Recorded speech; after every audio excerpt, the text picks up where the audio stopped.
Hi guys, welcome back to a new video. It's Friday, which means it's YouTube time for me, and I wanted to talk about something really interesting today. One of the concepts that really helped me get out of my existential anxiety, my existential fears, and this feeling like there was something wrong with life as it is. I think one of the symptoms that people describe to me the most, either in sessions or just through YouTube comments, is this feeling that they've discovered something about life that they weren't supposed to know, and now there's no way of going back. So you've kind of uncovered the truth about life, you've seen reality for what it really is, and now it's like, oh my God, I'm so afraid of life because I feel like every time I open up to it, it's just gonna make me see how horrible and dark life really is. And what I'm about to share with you today, I think is gonna help you really kind of put that view to the side and understand that life actually is okay the way it is, and that there's nothing about life that you now know more than you used to know or that you've uncovered. And I want to start off by just asking you a question. If you really ask yourself, what is it that I know more about life than anyone else on the planet? If you really sit with that question, the answer is very quickly going to be, I actually know nothing more about life than other people. So it's not that you know something more, it's not that you've now uncovered reality as it is, because all these concepts that you're scared of, such as death, such as time passing, such as the possibility of life being unreal, whatever that might mean, are things that you rationally knew before as well. And why I know this to be true is because I used to study philosophy, and before my whole existential crisis, I was asking these questions constantly. And I was constantly thinking about death and constantly thinking about like reality, because that was my full-time job when I was studying that. And I never felt scared about it. And if you think about Buddhist monks, for example, that are so at peace with life, they are probably aware of more than we're aware of, and still they are deeply at peace. And so if you look at the people that are actually studying life and actually getting closer to it from a more feeling level, so like opening up themselves to life as it is and exposing themselves to it, such as Buddhist monks or meditators, there's very rarely someone that actually sees that life is terrifying. Have you ever seen a Buddhist monk running around the street going, ah, there's something wrong with life, I've uncovered the truth, and now I'm doomed to be miserable forever? And for me, a Buddhist monk is one of those people that really faces life completely as it is and doesn't run away from that. And so I wanted to talk to you guys today about this concept that we have in our mind of things being good versus bad. Because if you really think about it, any existential question you ever have, any existential thought that ever terrifies you, comes down to one simple thing, which is your mind judging something to be good versus judging something to be bad. To give you an example, I wrote some things down, so if you see me glancing down, I'm looking at my computer. For example, say that you have this question of what if life isn't real? What is truly behind that question that makes you feel terrified is something along these lines. So what if there's this evil source in life that is trying to fool you and make you suffer? That's actually what is behind what if life isn't real. It's the fear that there is some evil, malintended force behind all of reality that's wanting to fool us, that's wanting to make us feel something that isn't true. And that if we look too close, we might see that evil power and realize that we're all doomed. I know that this isn't quite rational and it might not be exactly the same for you, but this was, at least when I had that thought, that was kind of what was behind it for me.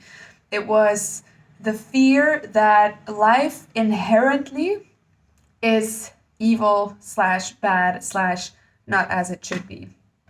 And I'm gonna tell you a secret. The only thing that I've ever discovered to actually be true is that good and bad do not exist in reality. there is no such thing as good in life and bad in life, because it very much depends on the perspective and where you come from and what influences you to believe something is good or bad. And an example of that can be very simply murder. When we hear the word murder, we can think murder is bad. For sure, it's bad. But what if there is a man pointing a gun at your entire family and he's about to shoot them all and you murder that man? Then that murder is not necessarily considered to be such a bad thing, because in your perspective, you're saving a lot of people. That's what the whole ethics department in philosophy talks about. It's this question of what is good, what is morality, what does it mean for something to be good? And I had ethics classes when I studied philosophy, which was basically an entire semester asking that question of, is there something you can call universally good or universally bad? And I never got an answer from that class. And I don't think that any philosopher has ever gotten an absolute clear an answer to that question. And that's because good or bad is an interpretation of the mind. It's coming from how we interpret life. And so everyone being so different, it's impossible for there to be something as the good versus the bad. In the same way that if you look at left and right do not actually exist in reality. There are ways for our mind to interpret life. If you're standing before a tree, then you can see left from the tree and you can see right from the tree. But that doesn't mean that that space left from the tree is what's called left, or that that space right from the tree is what's called right. You know, this is what we interpret life with. And so if you truly think about it in the core, any existential fear you have, any existential thought that makes you feel terrified is coming from a judgment of your mind in the core. Another example can be, what if after death there is suffering, or worse, nothingness? If you trace it back to what I'm saying, then what it's about is a judgment that death is bad, that death is not as it should be, that, we judge death to be horrible, when in reality, death just is. And there's a lot of people that find peace with death.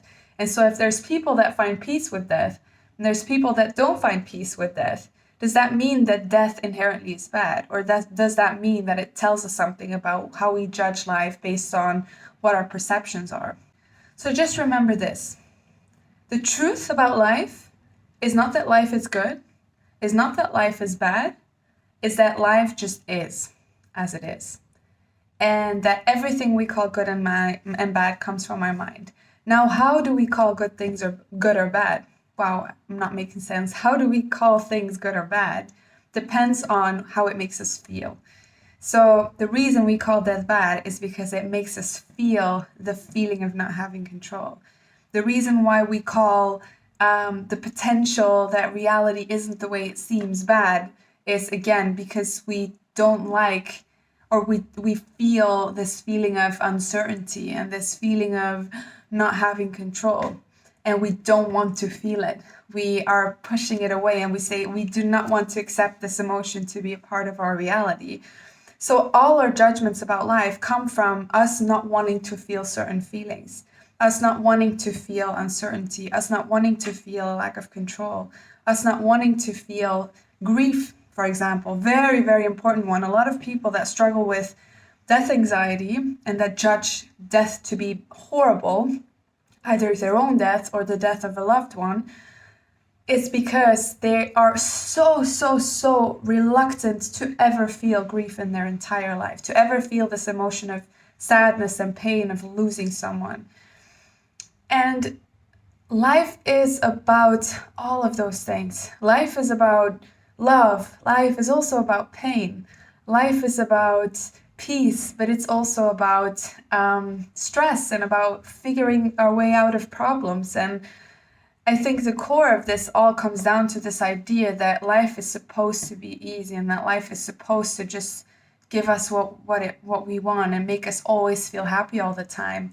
But if you can find a way to not judge your feelings anymore and to actually start to learn how to feel every emotion in life and how to find peace with that, how to find peace with the fact that life is not only about feeling happy and peaceful and content all the time, it's also about really challenging ourselves to overcome difficult things and difficult emotions, then that's actually the root of looking at life and going, you know what, life is actually exactly how it's supposed to be, and I can find peace with life. It's when you can find peace with these very, very difficult emotions underneath.